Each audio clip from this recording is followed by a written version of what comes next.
Well, look, it was interesting. It was especially that last VC panel we had was really great. It was a really high powered, and it was interesting how critical the team was from GGV and Vertex and others of some of that, right, being behind. I do think it's true. I don't know if that's the question you're asking, right? Having said that, I may be drawing. It's tough to draw analogies. You have to be careful about drawing analogies from different cultures and different communities, but. Again, when I started investing in Euro to US companies in 2013, 2014, 2015, people said a lot of the same things. That the teams were not driven, they didn't have big enough exits, they didn't have CEOs to look up to. It might have been different in that I think the engineering cultures in some ways in software were more mature, but there weren't the tons of startups in Europe like there were in the US, right? But what I found is the best CEOs find a way.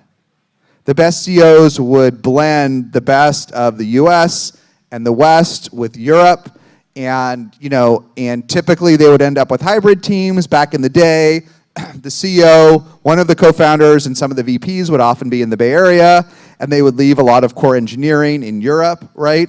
I'm not saying that APAC and Asia is the same model, but I don't see any reason it can't be. And in fact, I think in some ways, I think things should be easier today because we're all running distributed teams. We're all used to it now. And yeah, it's hard. And I was talking with a great VP of sales just before this saying how hard it was to recruit from Asia. Well, let me tell you, it's hard to recruit in the US. It's hard to recruit in the Bay Area. It's hard to recruit in Palo Alto. It's always hard. But at least if you build something amazing, you may be able to convince someone anywhere across the world to join you. And I'll tell you, before COVID, before March 2020, there was 0% chance less than 1% chance a great CEO in Singapore could convince a US VP of sales to join them. They just wouldn't do it. They'd be like, that's a death sentence. I need to be sitting 5 feet from my CEO. I need to be in the office with her. The dumbest thing in the world as a VP of sales would be to join somewhere where I'm not 5 feet.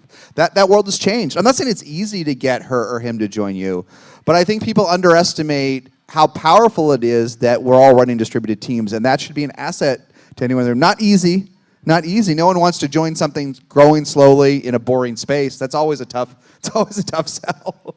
But I don't see why it's not better, and I don't see why over time that Europe to US thing just can't be reproduced, and you find a way. And the more VC stories can be really annoying, but you do hear certain truisms of the best, which is they relentlessly recruit. The best CEOs recruit 20 to 30% of the time, constantly, 20 to 30. If you're not spending 20 to 30% of your time as a CEO recruiting after $1 million or $2 million in revenue, you're not getting the job done. Like, it's that hard. You got to be interviewing 30, 40, 50 people for every position.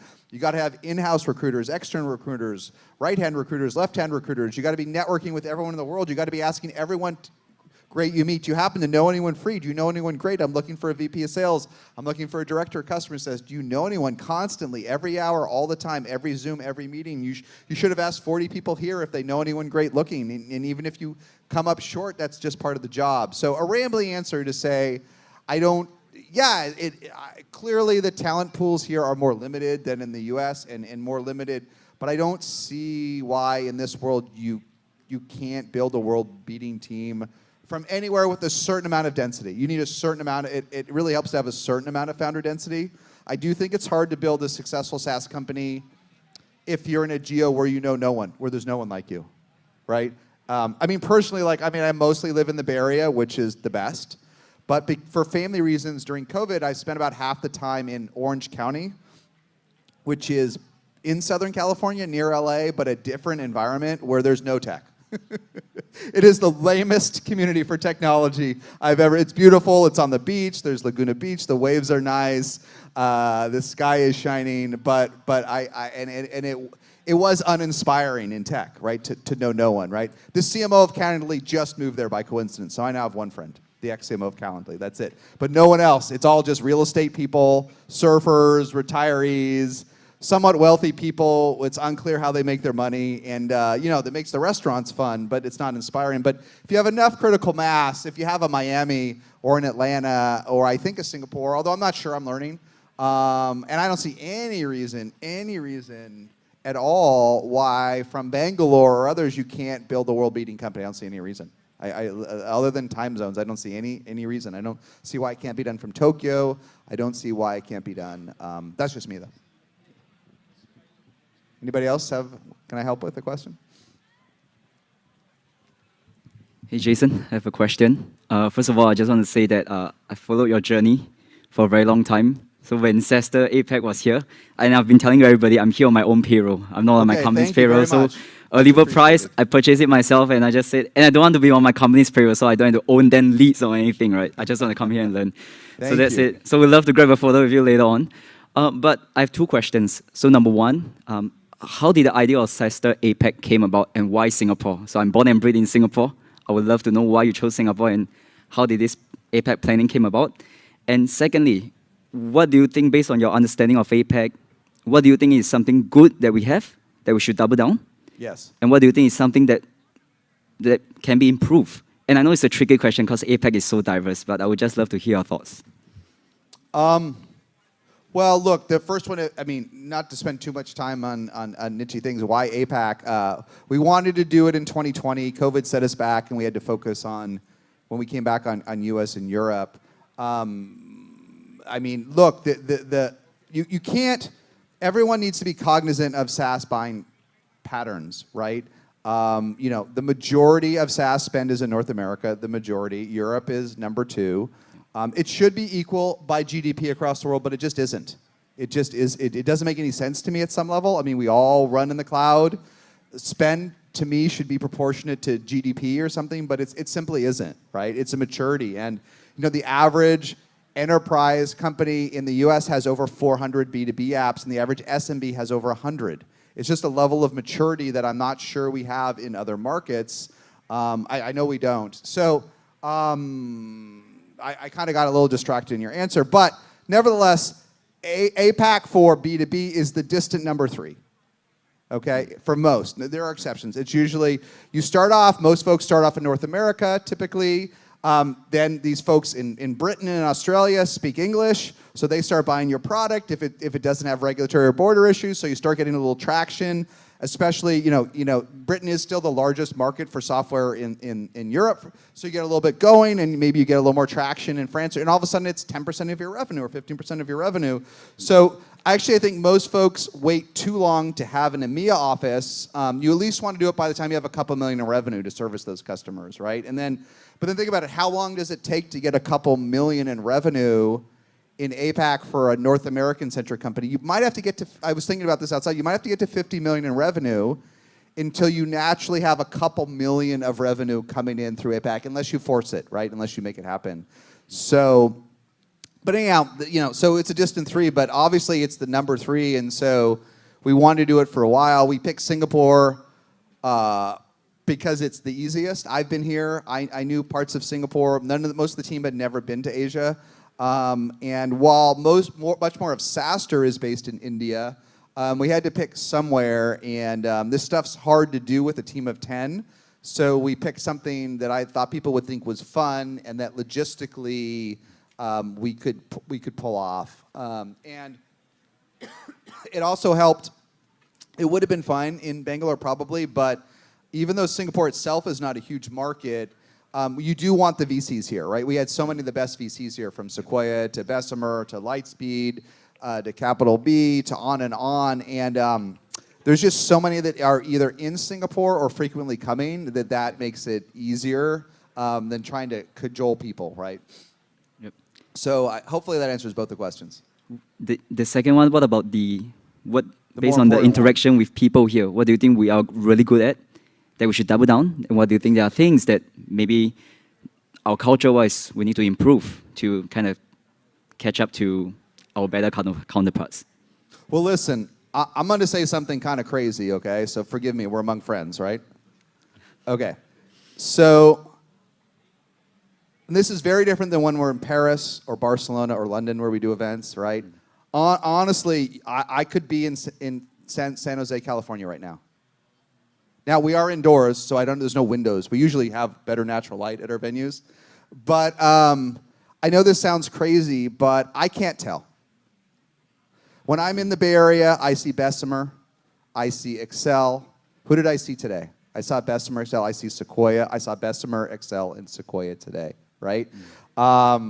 It's very different, and I don't mean to make any to compare different cultures, but the Bay Area is probably the South Bay where we are. It's probably 20%, 30% Asian American of all different types. If I was in the San Jose Convention Center where the SaaStr Annual 2019, it looked a lot like this.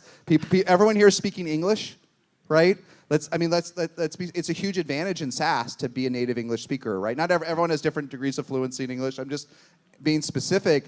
I know this sounds silly, but I don't see a lot to challenge everybody. I don't see a lot of gates to success here. It doesn't feel. I don't. The quality of entrepreneurs I've met is very similar to the 1 million, 2 million, 5 million, 10 million ARR folks I meet in the U.S. The capital markets are much smaller, but the same names are here. The checkbooks are here. If you break out, you can raise capital here. Is it harder than being in the Bay Area? Sure, but the one thing I can tell you, if it's helpful, is it doesn't feel very different here. It doesn't. It felt very different being in Barcelona last summer for SaaS Europe when everyone's partying and the tech community is very small. I mean, I love Barcelona. I've been many times, but boy, it feels familiar. So take it as a challenge to not have any excuses. Don't go find those people. Go find those customers. People buy products over the internet today. You got to visit your customers in person, but people buy over Zoom. People want best of breed software, and again, not to accidentally have any cultural malpropisms, but all the top U.S. tech companies are run by Asian Americans or Indian Americans. All of them, right? Are there any that aren't? AMD, Microsoft, Google. Who am I missing? Like, I just think we are. There is no. I know it's not the same, but I just don't feel like anyone should feel there's any barriers to global dominance here. I don't personally see them. I haven't been doing this for a long time. I don't feel it. I don't see it, and it feels to me. I feel like I could be in a U.S. tech community right here. It wouldn't feel any different. All right, thank you so much for that.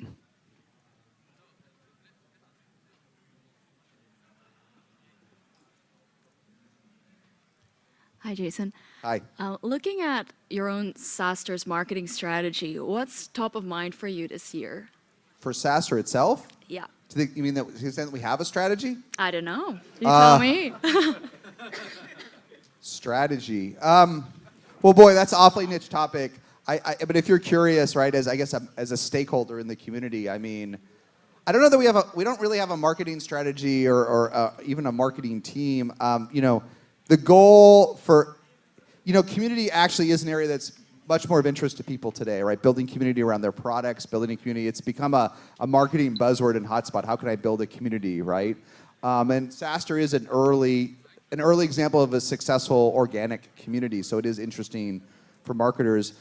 So the way I think about community is, and a lot of folks that have developer-centric products think a lot about community too, right? Your community of developers is job number 1, 2, and 3 is to add value to your community each year.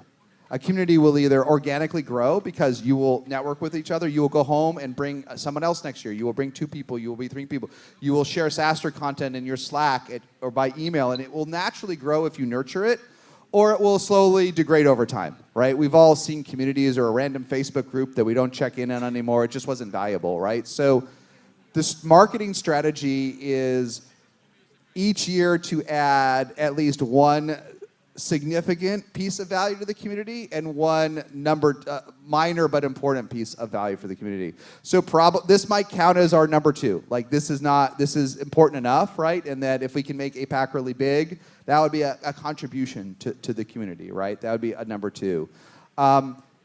In terms of number 1, the most important thing, and we're a little bit behind on it, although I guess it's only February, is we have a bunch of ideas about how to radically improve CEO and VP matchmaking and CEO and VC matchmaking. And we do a bunch of it at SaaStr Annual, and we do a little bit at Europa, and we know how to do this programmatically. I just need to hire one other person to help me. But hopefully by the summer, we'll be able to do a much better job matching VPs passively to CEOs and matching VCs to CEOs. And I think for folks in a distributed world or folks that are all across the world, I think it'll be even more helpful than folks that can bump into people, on the street. So those are kind of the goals. And then in terms of boy, that's as far as strategy gets. But ultimately, you know, if you really want too much niche insights, I think if SaaStr grows about 70% bigger, and it depends what metric you use to measure it, then we kind of enter the stratosphere, because SaaStr is like, it is a huge deal for founders, right, and executives. It's where Eric Wan learned SaaS and Stuart Butterfield learned SaaS, and that's why we get so many great speakers, because they were part of SaaStr so early on.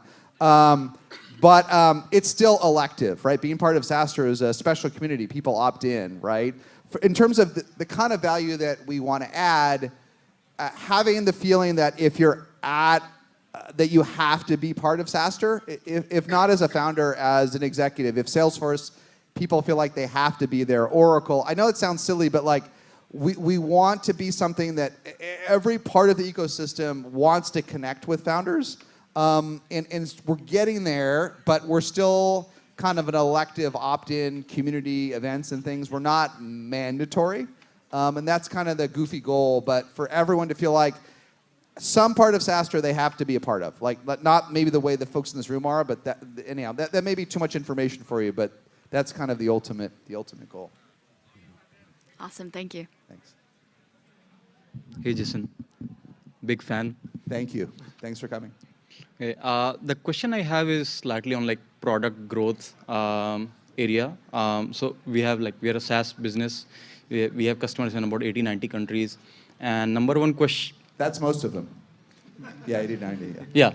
No, as in all across the world. Yes, yeah. But these are mostly again English-speaking countries, and we have like lots of requests coming in from non-native English-speaking countries in terms of localization.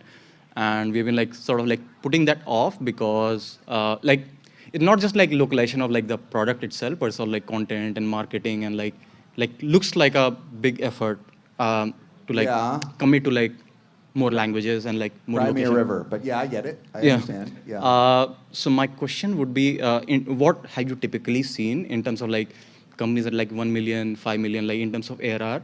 Yes. Where do you see companies committing more to like specific locales, specific languages when it comes to growth? Well, I'm shocked. I'm shocked. I do ask a lot of CEOs that I don't do that many CEO interviews, but I do ask them, and I found that I'm shocked how late a lot of SaaS companies localize at all levels.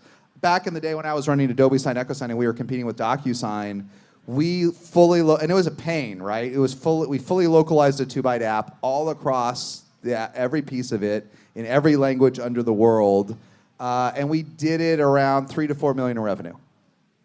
And the reason we did it, I had to push the team to do it as a CEO. The team didn't want to do it. They didn't see it. But when I started meeting with our top customers, we had a lot of tech customers back in the day. So we had Facebook and Groupon and Google and Twitter, and their sales teams were using us back in the day. And they said, I'm sending contracts to India. Or maybe not India. I'm sending contracts to France. I'm sending contracts to Germany. I'm sending contracts to Korea. And it would be great if all of the interface was localized, okay? And we quickly realized we could win tons of deals in tech if we did this. So I forced the team to do it. And then we went on a run where we won like every sales team that was tech focused that had a global sales force, right? We just won every deal. So I thought that's what everybody should do, sometimes around 3, 4, 5. Now I realize folks are waiting until 100 million sometimes to do it. Yep. And I'm shocked. I'm shocked because, listen, I know a lot of folks they don't architect their apps in the early days to be localized, and it's a lot of work, but it's also sort of well understood, and there are tools and niche tools and platforms to do it, and it doesn't have to be perfect. You know, you can outsource all the translations and the libraries and how it all works, and you can start off with something that's like 85% and not perfect, and that won't let you compete with a native vendor, but it might be enough for you to do what you want to do, and you can make it incrementally better. And then we hired a small team that did it, of 3 in the beginning, and their job was just to continue this process forever, right? We had like a designer, an engineer, and then like sort of a PM, and just every release they had to improve this process. And even though we didn't architect initially, it then became abstracted away from our other release process, so we could continually improve every piece of it, and it was just a winner. So I don't know if those stories are helpful, but I think we wait too. I think we wait too. There's a whole bunch of things that we wait to do. We wait too long to enterprise our apps. We've got Vanta here. We wait too long to do SOC compliance. We wait too long to do HIPAA compliance. And we look back and we're like, the team was whiny, but why didn't we lost 4 deals for not being SOC compliant. It was like we had to do the work anyway. And I think for a lot of us, we'll find that localization, we're like, like what, yeah, it's a pain and everything's a pain, but we just wasted our life not doing it earlier. So I don't. Those are the best learnings I have, and I'm shocked how many folks wait so long today and look back, and they're like, it just gets harder, right? So if you can do it in single-digit millions, I think that's my challenge. Try to do it try to fully localize your app in single-digit millions, right? Okay, thanks a lot. Hi, Jason. Hi, Jason. Thanks for coming. Pleasure. I like that about you. Thanks for coming. So I'd also put a note on my LinkedIn saying that if you have to truly learn customer success, this is what. Thank your customer. Thank your community. Okay, my question, Jason, is what are the top 3 SaaS metrics? I mean, we've been speaking about North Star metric, etc. But what, according to you, are going to be the top 3 metrics? Do you see that the SaaS matrix also evolve in the times to come, and there is a shift in, say, from NRR or CAC, LTV by CAC, etc., to a different metric? What is your, guess or vision or futuristic outlook? There's too many metrics. The internet is too many people talking about too many metrics. What, according to you, could be the top? How quickly can you grow, and how efficiently? That's all that matters. Okay. Right now. Nothing else matters. It doesn't matter what your CAC, like if your CAC is terrible and you're profitable, who cares? Like, I mean, we could dig into the weeds, right? There are companies with great CACs that are burning millions per month. They're measuring CAC wrong. They have too many people. There are folks with miserable CAC, but they're not blending their viral and free customers. And so actually it's fine, right? All these sub metrics are great, CAC, CLTV, blah, blah, blah, blah, blah. But really what matters is, can you grow quickly, efficiently? And there are different ways to get there. There are folks that do it with a very limited sales team, like Atlassian back in the day, right? There are folks that do it with relatively lean product teams. There are folks like, and that's really what Zoom did. Zoom is a great team, but had a relatively tight, small engineering team and a viral app. So Zoom was profitable almost from day one. Okay, right. There's others like Zoom Info, which we talked about earlier. What Henry did, who's great, is he was scrappy. He just did everything less, 20% less in product, 20% less in sales, 20% less in marketing. Not perfect, and he's selling data, so it helps. But if you spend 20% less than average, like you're going to be, that's what matters. And I remember I interviewed Ben Chestnut at SaaStr Annuals here from MailChimp, which was bootstrapped. I asked him what his CAC was and his NRR. He didn't know. It's the funniest thing. Go watch this session. I asked him all the acronyms. I asked him who his, he didn't know any of this. He got this company all the way to $1 billion in revenue. He didn't know any of these things, right? He didn't know who his ICP was. He didn't know any, because it didn't matter. He didn't even know his NRR. He looked at the top line and the bottom line. It's an extreme example, right? So I illustrate that by saying, look, all these metrics matter, okay, especially for managing your team and for managing departments. But don't get lost in the religion of them like they're going to solve your problems, right? It is you can go amok you can run out of money with a great CAC, right? Okay. Now, having said all that, as you scale, assuming you have a good team, and assuming you have product market fit, what we all learn as we scale is as leaders, as founders, is the only one that matters is top tier NRR. It solves for everything else, top tier NRR. You have other issues to deal with on a daily or weekly basis. If your NRR is not top 25%, invest in it. Figure out what's wrong. Figure out what your product is missing. Figure out why it's not expanding enough. Figure out what's going on. We can't all be in the top 1% or 10%, but be worried. And another great session from SaaStr Annual this September, if you want to watch it, I did it with the founders of HubSpot, Brian Halligan and Dharmesh Shah.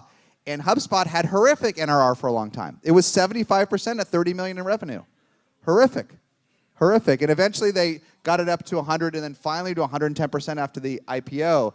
And it was always their North Star. They knew it wasn't good enough. Right. They had product market fit. And the point for the learning from HubSpot, it's not that we can't tolerate some mediocre metrics for a while, but you have to have a plan to get them up. And they knew that for the type of SMBs they were selling to, it was going to be a while to get to 100%, but it was always their goal. So the thing is, SaaS is not really that interesting without 100% NRR from SMBs and like 120% from the enterprise. Because you can kind of sleepwalk. I mean, not literally, but it's what makes the business model work is that the revenue recurs, right? So it just, and every startup I've worked with that doesn't have top quartile NRR, sometimes you don't know in the early days, right? But it just gets hard after 10 or 20 million in revenue.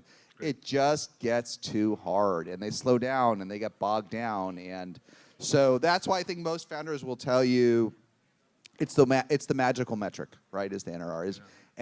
But know your comp set, know your peer set, know we're not all Snowflake, right? You can't compare yourself to some random Morgan Stanley or Goldman Sachs. Understand your peer set and who they are and what top quartile is, and force the team to build the software and build the customer success team to achieve it. Thank you. Thank you.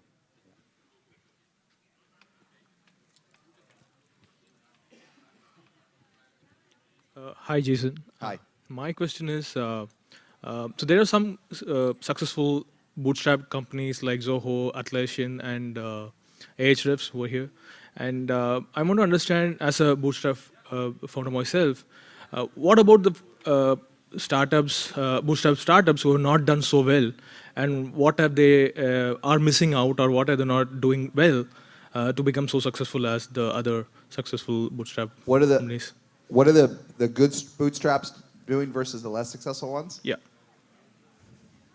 Well, look, first of all, I really think this bootstrap versus venture-backed thing, it is an important line, right, because capital helps, but I think it's almost misdiscussed, right? First of all, most startups, at least for a while, cannot raise venture capital or only raise a little bit of seed funding. Two, outside of the Ben Chestnuts of the world and Atlassians or Zohos, it's rarely a choice. People talk about bootstrapping like a lifestyle choice. Sequoia offered me $100 million, but I decided to bootstrap. Like, it's not really that. Very few people turn down 10 million or 20 million to bootstrap. I do know a few, right? And I get it, and they're very purposeful and intentional.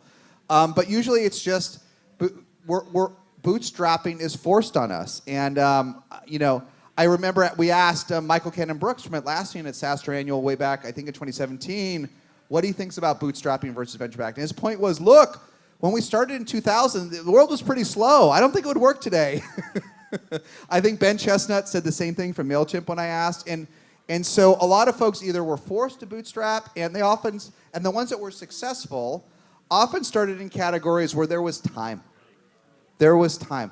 And again, not to use my own category, but in e-signatures, when it was just us and DocuSign, it was 4 years until there was 10 million of revenue in the category. So it sucked those 4 years, but we had time. It was kind of slow. We had time to do it. Other categories, if you want to compete with Figma or Notion, dude, you don't have time. You can't make a product that's an eighth as good as Notion or Zoom. There's no time, is there? So it's very context sensitive.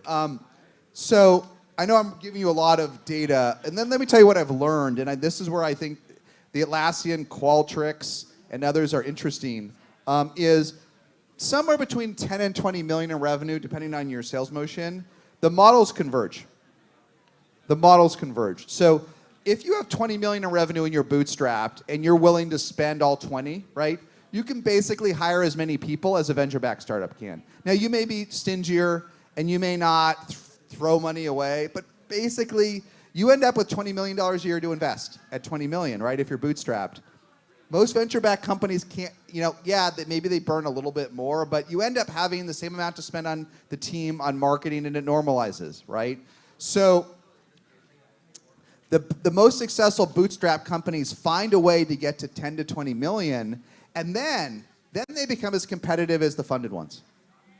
Then they become, but they're often not. They have to get to that 10 to 20 million, you often have to be in a less competitive category. or a quirky category or a category that stays longer to survive.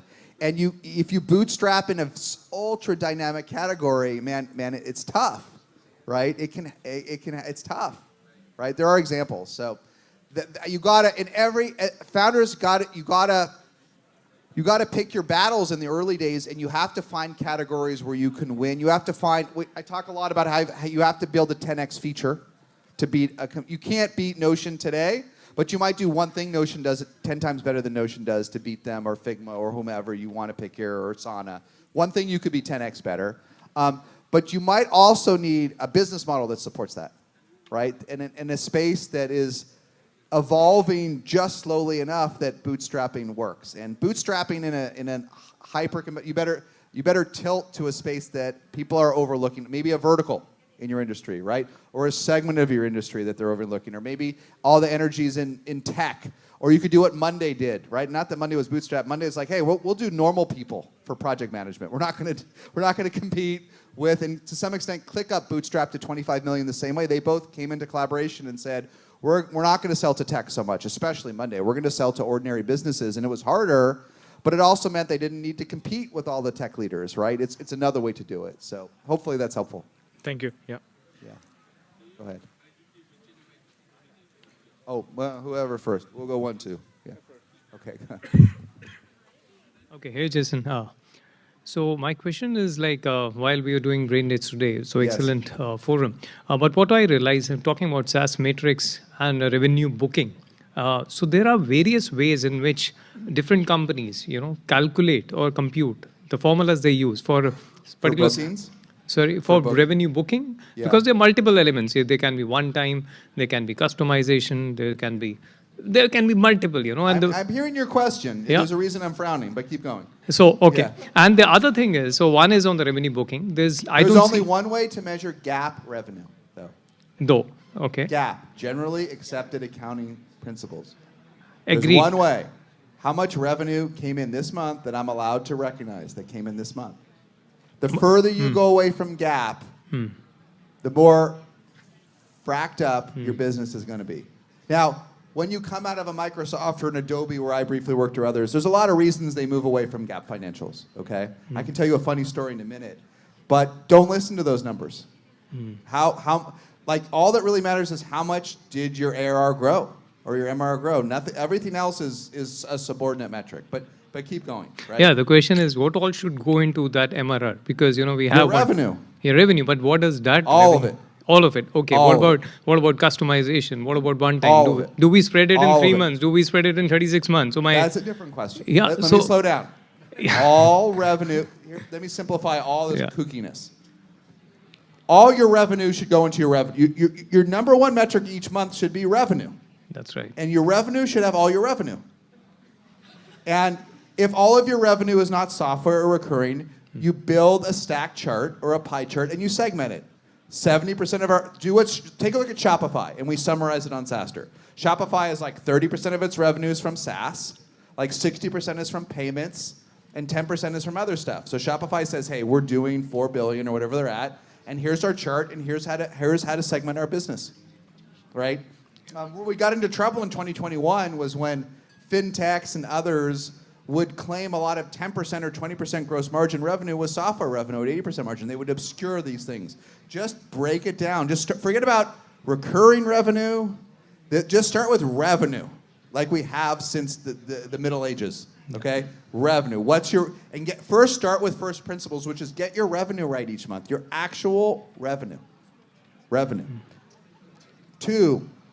If you're not sure what to spread out and what not to spread out, you don't have enough financial help. You need a part-time controller or someone with experience with recurring and non-recurring revenue, so they have the answer. It's not discretionary how you do it. Generally speaking, if you sign a 12-month software contract, you have to recognize a 12th of it each month. In terms of professional services, there's like slightly different approaches. Sometimes you do it ratably and it's changed the last couple of years. Sometimes it's ratably over the course of the contract. Sometimes you have to recognize it when the services are delivered, and sometimes it's upfront. But your financial person comes up with a policy, and you stick with it. You don't change it to make the quarter. You don't change it to make the VC that looks good. You start with revenue and a consistent way, and you segment it honestly in a consistent way to approach it. That's the real answer, okay? Sure. And then the further you start talking about things like bookings, the more you're getting into trouble, okay? The more, I want credit for a 4-year deal. I want credit for all this stuff up front. I want credit for a pilot that may or may not happen. That's a bookings. You can do that if you want, but that's a big company construct that gets small companies in a lot of trouble. What matters in small companies is cash, and then revenue, and then all the rest, right? So just don't go too far from it, right? I mean, I'll give you the last example. Like after EchoSign, my old startup was acquired by Adobe. Adobe used their processes on us. And they said, forget about, I only paid my reps on ARR, on new ARR, net new ARR, and I paid them a lot of money.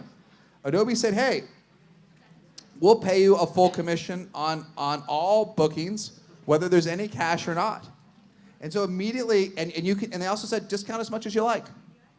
So the reps immediately went out and discounted every deal 50% and did a 4-year deal that was cancelable at any time. They made so much money.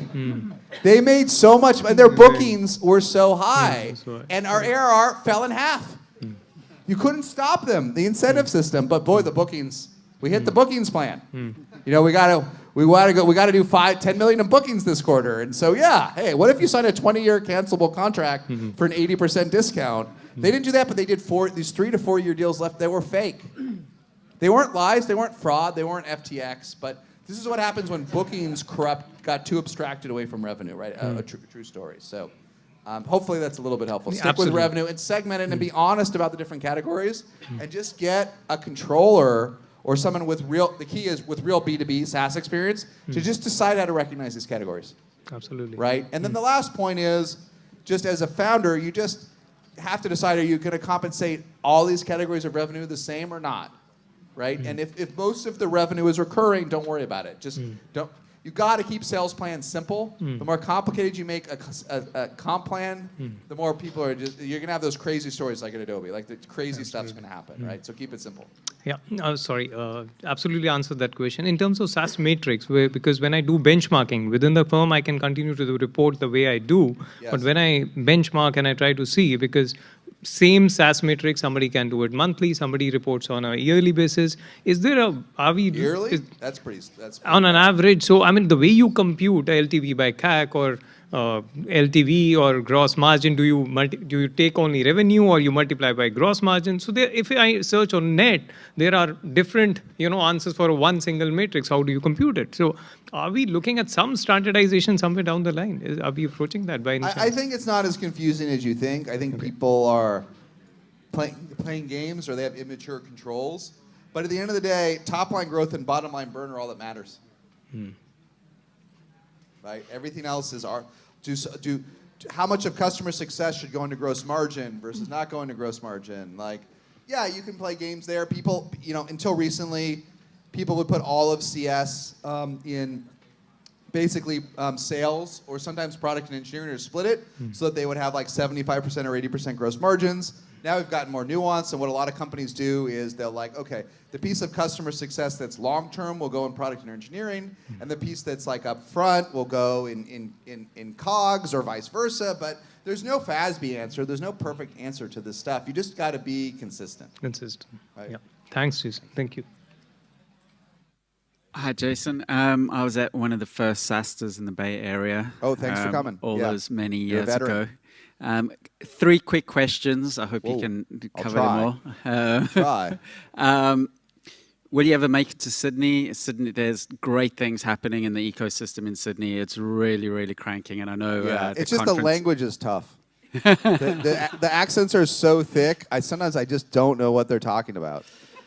Actually, we're so international there these days, so it's. There's Sydney. But yeah, Sydney. Question number 1 is Sydney. Question number 2. Question number 2.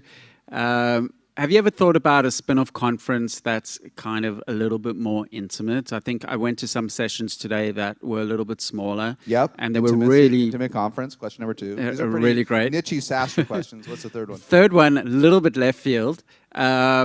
the Bay Area, particularly San Francisco, I've spent quite a bit of time there, and I know it's had its challenges in terms of safety and other issues.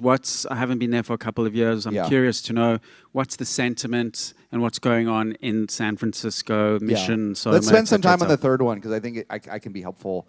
Will we come to Sydney? Probably not. I mean, we have the simple answer is like we have to pick one city for APAC. We can't do 50 SaaStrs.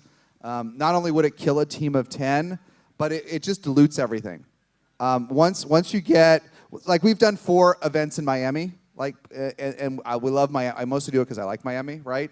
And you know, the last one we had the CEO of SalesLoft, which was bought by 2.5 billion. We had the CEO of Brex, which was worth 12 billion, and we had the head of demand gen for Snowflake. So that's a pretty good lineup, right?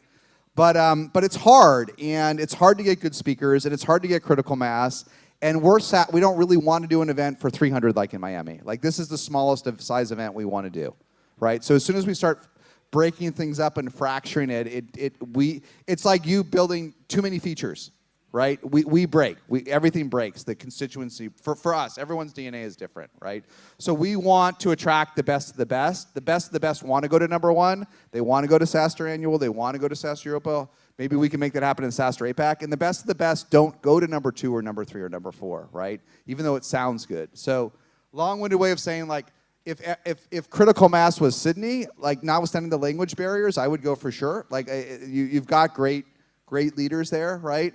But my guess is, Asia's complicated, but my guess is that we stick to Singapore and that's all we can do, even though there's arguments for other things. But it could change, right? But we'd have to move. We'd have to pick one. We have to pick one center of excellence, I think.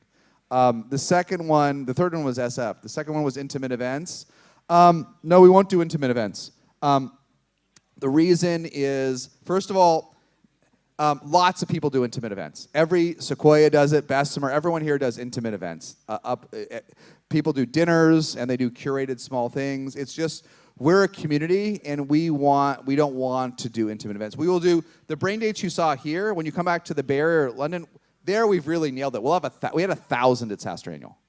We had an aircraft hangar worth of brain dates going for 3 days this year, and we had them fully segmented. They were all super high quality. They were screened. They were awesome. So we can get some of the benefits of that intimacy in a large event, but we're not going to do dinners for other people. We're not a bespoke community. We want to be #1 for 2 through 200 million in revenue. That's our goal. #1 for 2 through 200 million. So but we will do this mentorship brain date stuff. You'll see tons of it, right? And we do weekly workshop Wednesdays on the internet. We took 1 week off. We do 52 week a years of like 20 or 30, 40 people online. They're free. They're awesome. They're amazing speakers. But we won't do the stake things. Not this team. Not this DNA. In terms of other people do it and they do it well. But no one can do this. It's another way to look at it. Is a lot of people can get 20 founders together, but the skill set it takes. SaaStr Annual will cost $12 million. SaaStr London will cost $5 million. SaaStr Annual takes 18 months to plan. No one else. Other people could do it, but no one else has the scale or the capabilities. So we want to do what we're good at. In terms of SF, like, don't believe the Twitter. Don't believe that. If there's no other lesson you can get today, is like there's like elements of truth of everything on Twitter, but everyone's biased, right? Hopefully not me, but everyone's biased. The San Francisco of 2019, we had a 40,000 square foot co-working space.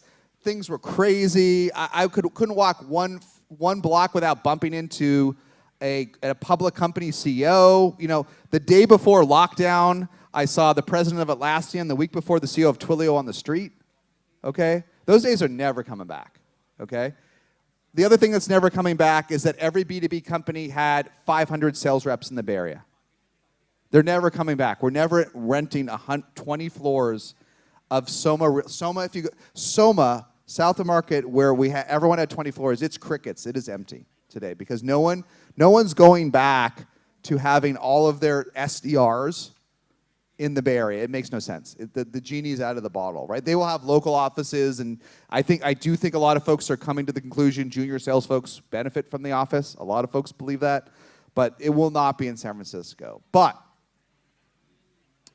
half the VCs and half the founders never left, and people are streaming back.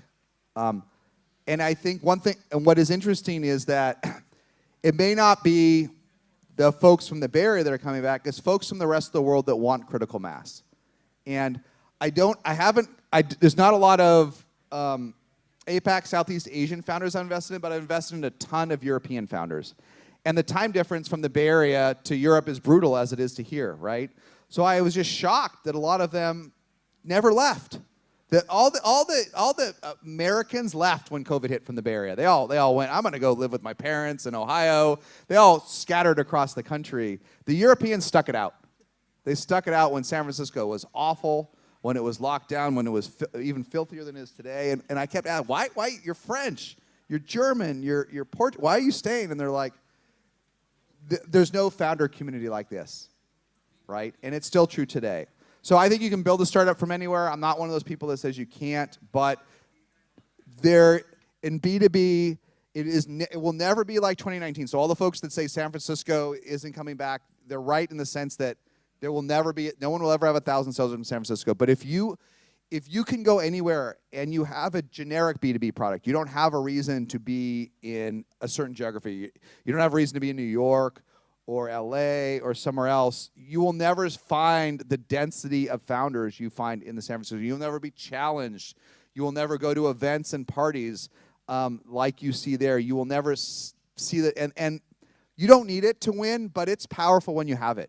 It is powerful, and so that's I think people get it wrong. But is it dirty? Yes. We had our SaaStr office, our smaller one, our original HQ is in an old 19th century distillery, and it has 20-foot ceilings, and it's a corner office with natural light, and it looks like it's out of a startup TV show, like beautiful whitewashed brick and everything you see in TV. But it's at the outskirts of San Francisco. It's in an area called the Design District, which sounds cool, but it's really barely in San Francisco, okay? And the reason we picked it is because I lived on the peninsula in Palo Alto, and it was also the closest place to San Francisco, so I could get there without blowing my brains out in a commute. March 2020 was at the outskirts of SF. It was vibrant, okay? Today, there's no one left except Sensara, which IPO. It's all gone. The core is strong, but and so we let our office go. So if you came to the Design District where the SaaStr office was, which we moved out of just prior to this event, you'd be like, San Francisco's dead.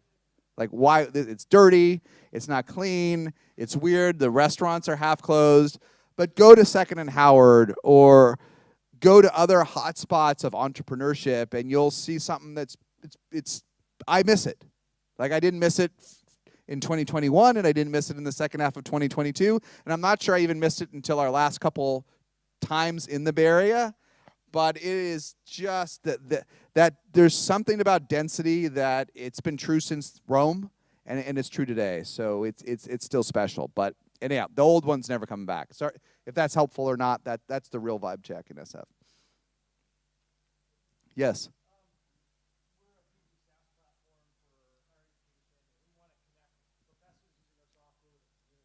Okay.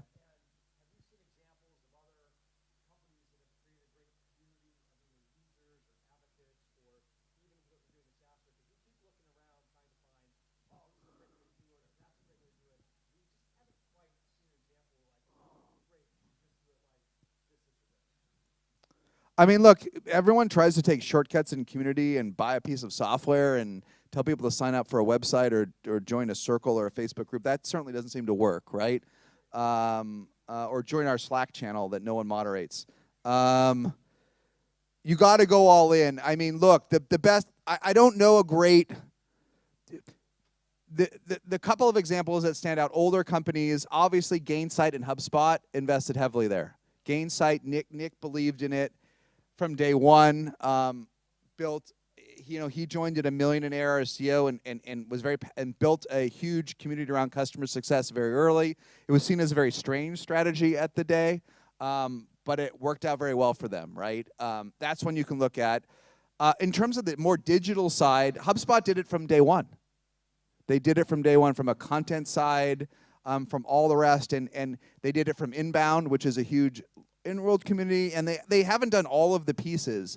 But I can't think of a public, non-developer-centric company that has invested as much as HubSpot is. So the playbook's evolved, but it's at least one to think about, right?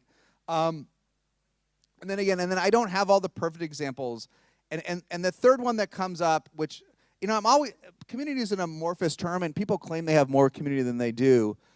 But if you have passionate users, I really think you can copy a lot of what Notion has done. And Notion is interesting because it took Notion 8 years to take off. Notion seemed like an overnight success story around 2019 or 2020. It was around for I don't know when it was founded, 2012. It took a long time, right? And but what Notion calls community in some cases is just users, which is an issue. But I would look at everything they claim as community and just try to copy as much as you can, right? Those are the ones I know. The one that I need to study for. Sorry, I should have brought a drink. That I need to study more is, and I should do I'm going to write it up on SaaStr. I just keep forgetting. Is there is the one? What's the LinkedIn for physicians that IPO'd? And they're huge. They're worth billions and billions of dollars. That's all a physician community built on top of community. No. Okay, dude, you're dating yourself. It's on my list of 5 interesting learnings to write up. But hold on, let's just look what it's called. But they really did it, and I'm embarrassed. What's that? Viva? No, not Viva. What's it called? It's called. It really should be. I'll read it up. Doximity. Let's see what Doximity's valuation is today. Quiet IPO, barely burned any money at all. And today they're worth,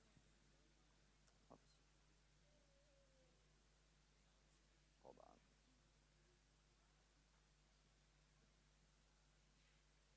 Well, 6.4 billion. It's not bad. It's not 7 billion, but 6.44 billion is pretty good. So actually Doximity's on my list to study and track. But that's another one that was very intentional. They wanted to build a LinkedIn for doctors. They connected, and people thought it was pretty weird in the early days. But they built this closed, regulated community, and it's worth $6.44 billion. Yeah, Doximity, Doximity. Yeah. You'll learn something from the examples. They're never perfect, but you can always learn something from them. Yeah. Thank you. Hey, Jason. 2 questions. Thank you. Okay. I think the first one's answered. I was going to ask you what drink do you need. But the second one is, looking ahead, right? You were talking about differentiation and so on. There's this whole idea of there's a platform shift, generative AI, and there's going to be like category creation. And I'm just going to ask you, what does a category creating MVP look like in 2023? Is it category creating MVP? Yeah. Is it going to be, does it need to be monetizable or monetized from day one? Does it have to have, because it's not competitive, so you can't really have it 10x better. You could. I think the whole term of category creation is a stupid VCism. Okay. VCs are trying to simplify investing landscape and look for patterns of success, and they're looking for folks that were category creators. Right. I don't know too many founders that decided on day zero they wanted to be category creators. Mm-hmm. They decided, hey, we need a LinkedIn for doctors, or we need to build enterprise customer success software like Gainsight, or I think this is a manufactured term. What and about I think you have to be careful with manufactured terms that you take the right lessons from them, right? Like Peter Thiel's, competing is for losers and things of that order. Well, good for him. Yeah. So you think it is one of his creation, like his and his folk? Peter Thiel.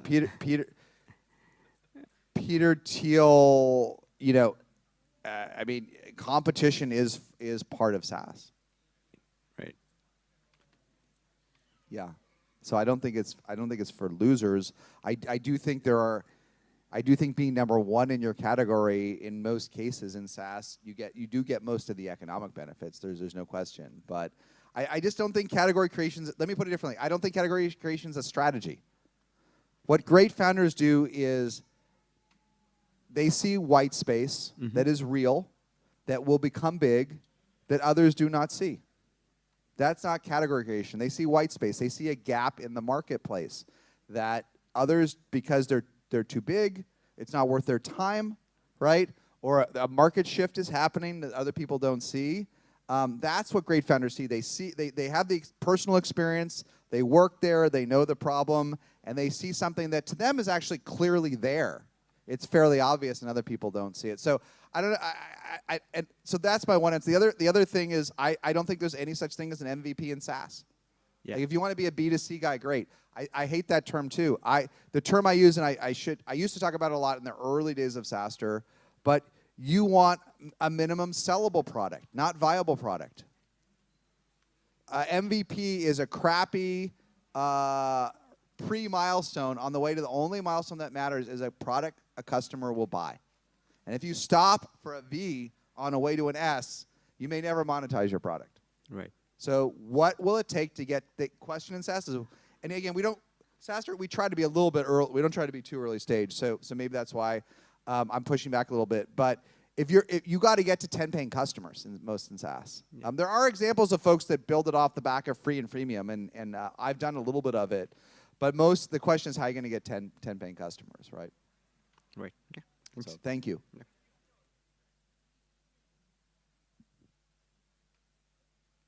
Anybody else got a question or two? We probably got about 10 more minutes, or I don't know when they'll kick us out. Yes.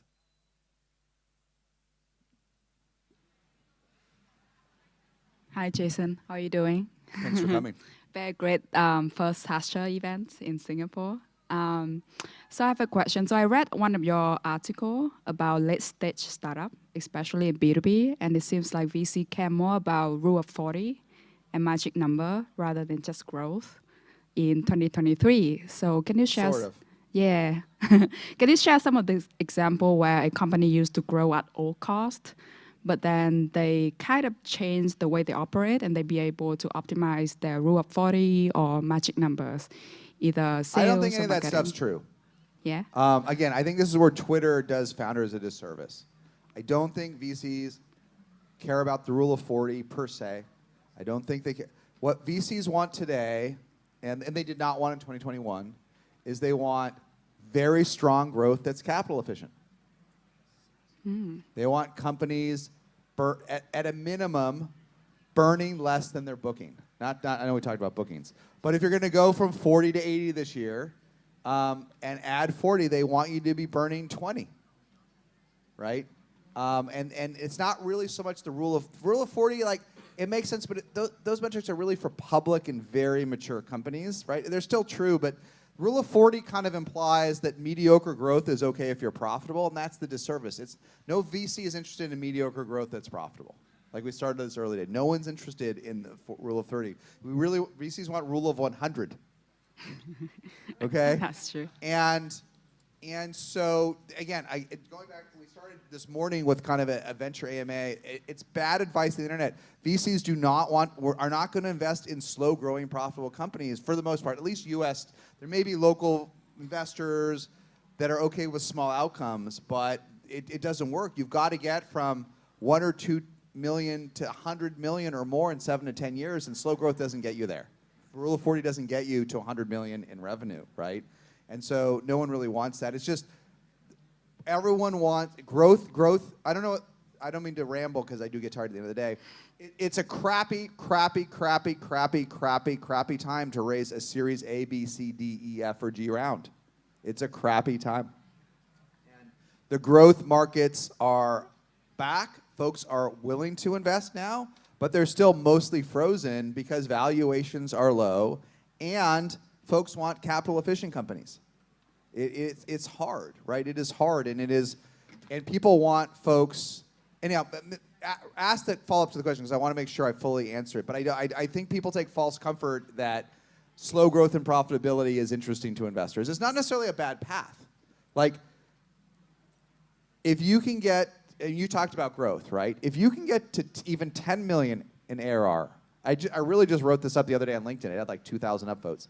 You get to 10 million in ARR, let alone 20, and even be growing at 30% a year, and you don't quit for 10 years, you get pretty big. You don't get to become GitLab or Zoom, but you can get to 100 million in revenue, growing 30%, compounding if you don't quit and you don't burn a lot of money, right? 30 to 40%. But it's very hard to attract venture capital. Yeah. And I guess to follow up, let's say a company is going to IPO, right? Yes. And they have great growth, but efficiency is not there. Well, What they're do you? not going to IPO. I mean, I'm just curious. What should we optimize? Is it It's not sales? even a choice. Here's the thing. Let me say. There's a lot of stuff. We can chat more about it. Let me just tell you. Basically, the reason that's not going to happen. I mean, there will be a few that IPO, right, like that, but they'll be destroyed in the public markets today. Basically, everyone that has raised a large growth round in the last 2 years, their KPI is get to cash flow positive. Yeah. Exactly. They're all, everyone. I have multiple investments I've made. I didn't invest in like a ton of crazy unicorns, but I have a couple that raised at north of $1 billion in valuation with double digits, millions in revenue, okay? And hooray, they have a lot of money in the bank. None of them are ever planning to ever raise another dollar of capital. It's unavailable to them. They will never be able to raise in the current market ever again. And so there's no efficiency, there's no rule of anything. It's an allowance. This is like the last allowance you get from your parents. Here's the last $100. This is all you're getting. It's all you got to make it. How can I make it last, Mom, Dad? How am I gonna? I know it's not my problem, kid. You're 18. This is your last allowance check, and you're gonna have to get to cash flow positive on the last check. That's what's happening, right? And it just and anyhow, you can ask one more follow-up if you want, because I just want to make sure it is an important issue. But I just think this is. And folks to IPO, and listen, as we chat about it in the kickoff session, if multiples get higher, there will be less pressure on efficiency. There'll be less pressure on the market, and the IPOs will change. The only folks that are going to IPO for now in the next 12 to 15 months in SaaS are a handful of folks will be forced to IPO, and they may barely pull it off and have really crappy IPOs, or they'll be profitable or very efficient companies. That no one else will IPO. The ones in the middle will slug it out. Thank you. Yeah. Anyone else? We could probably do 2 more questions. I don't mean to keep people over. No? One last question?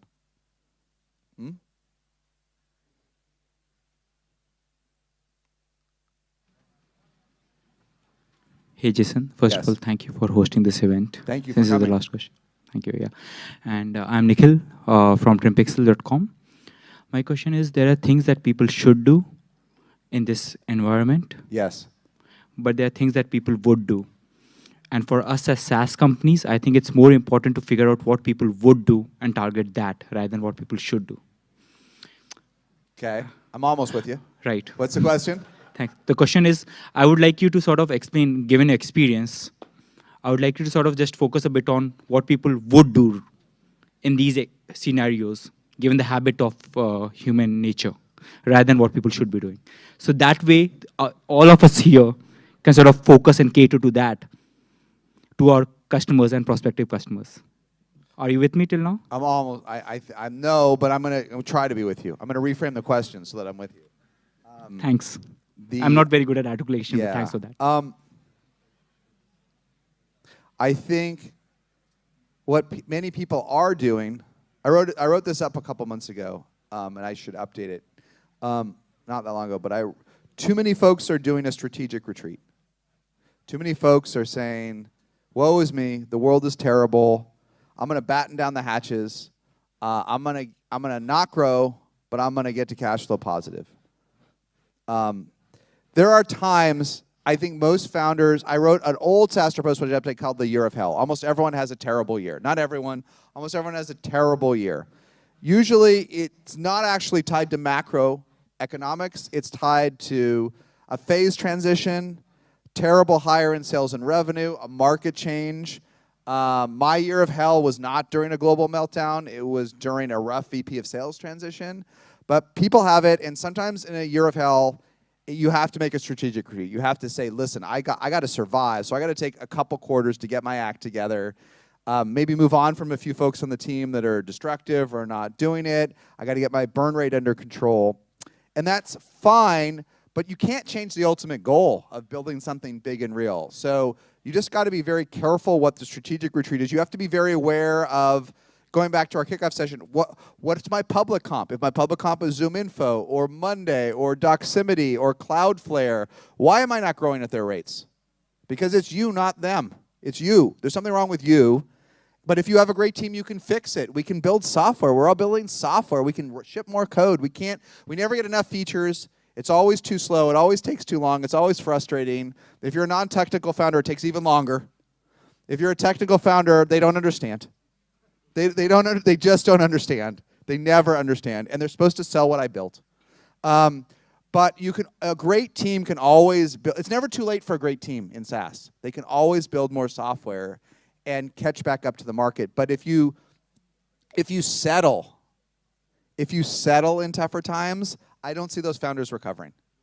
That's different than taking a quarter or two to get your house together. Is not the same as settling. Settling is saying I can never find a VP of sales.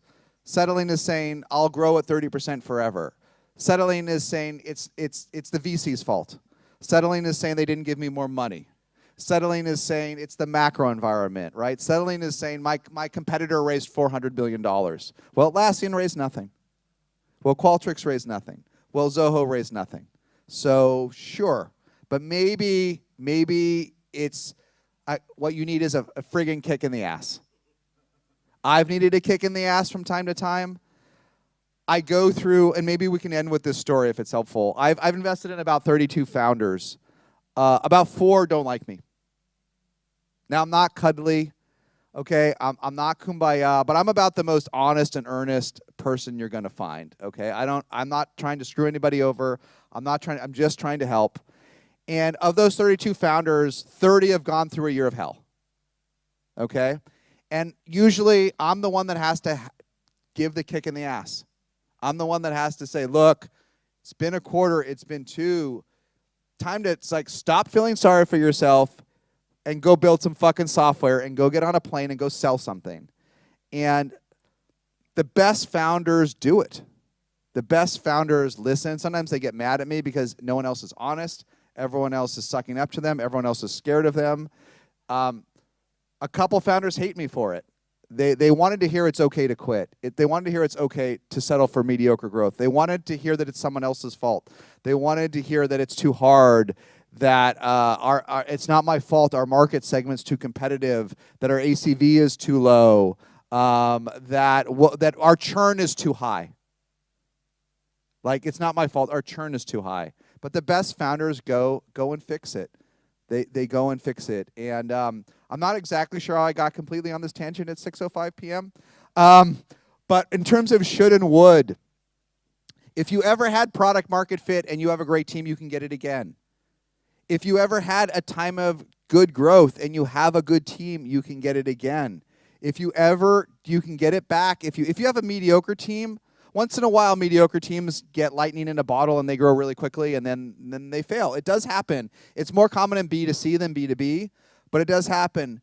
But usually if you want it badly enough and you have 100 happy customers, you can find another 100. And if you have 500 happy customers, you can find 500 more.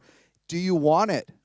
And in tougher times, do you want it badly enough? And once in a while, I'm the guy that has to kick him in the ass and tell him, you gotta want it. And what I usually tell them is what my investors didn't tell me. I tell them, hey, you're at 22 million in revenue, or 6 million. You're at 6 million in revenue, growing 70%. You're at 22 million in revenue, and you have 1,000 happy customers. You want to quit? You're just getting there. It's supposed to be a little bit hard. It's not as easy as 15 months ago. So what? Cry me a river. Go out and, find another happy customer just like the one you have. Go out, find another one just like your biggest customer. And that's I may be screwing up your should versus would question. But if you've ever had a good run, go find it again. Go find your groove again if you have a great team. It's just some bits. It's just some bits and bytes. And you know how to sell it, and you know how to make customers happy, and get your mojo back and go do it. That's my should or would. So anyhow, thanks everybody for coming. This was really great. We really appreciate it. Maybe we'll see you in London or the Bay Area this year, or we'll be back for APAC next year. So thanks for being at the first one. We really appreciate it. Thank you.